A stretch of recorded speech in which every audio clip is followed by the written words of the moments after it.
शेतकऱ्यांना कमीत कमी 3 वर्ष लागणार आहेत. म्हणून आमची अशी मागणी आहे की ओला दुष्काळ जाहीर करावा, सरसकट पंचनामे व्हावे. कारण का ती 65 मिलीमीटरची जी अट आहे ती सांगून मग काही मंडळ घेतात, काही मंडळ घेत नाही.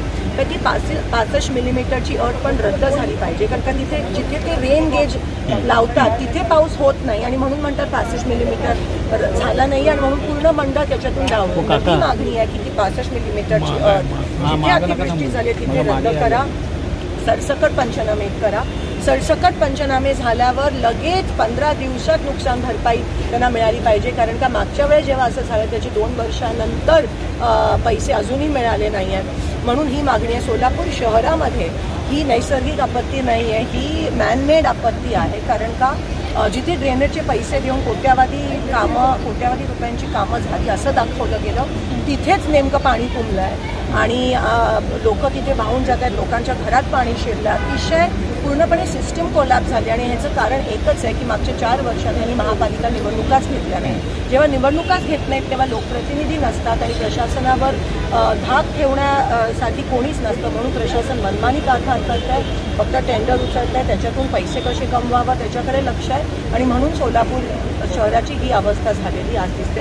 याच्यासाठी पूर्णपणे कारणीभूत प्रशासन आणि जे सत्ताधारी ची मिलीभगत हे आहे, त्याच्यामुळे आज सोलापूर शहरात ही अवस्था. पण काही आश्वासन देण्यात आलेलं आहे किंवा मंत्र्यांचा दौरा त्या ठिकाणी होणार आहे असं दौरे होऊन काय मला सांगा, दौरे करतात, पाहणी करतात, पण पैसे मिळाले पाहिजेत, नुकसान भरपाई लवकर झाली पाहिजे, सरसकट पंचनामे झाले पाहिजेत.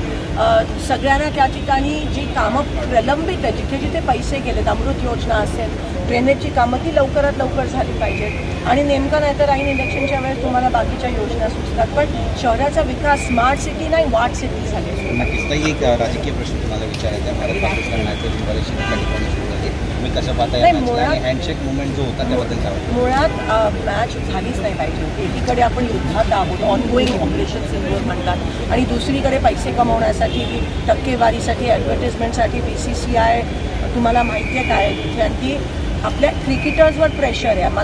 मी लिहून देते तुम्हाला की एकही क्रिकेटरला ती मॅच आपल्या खेळायची नव्हती.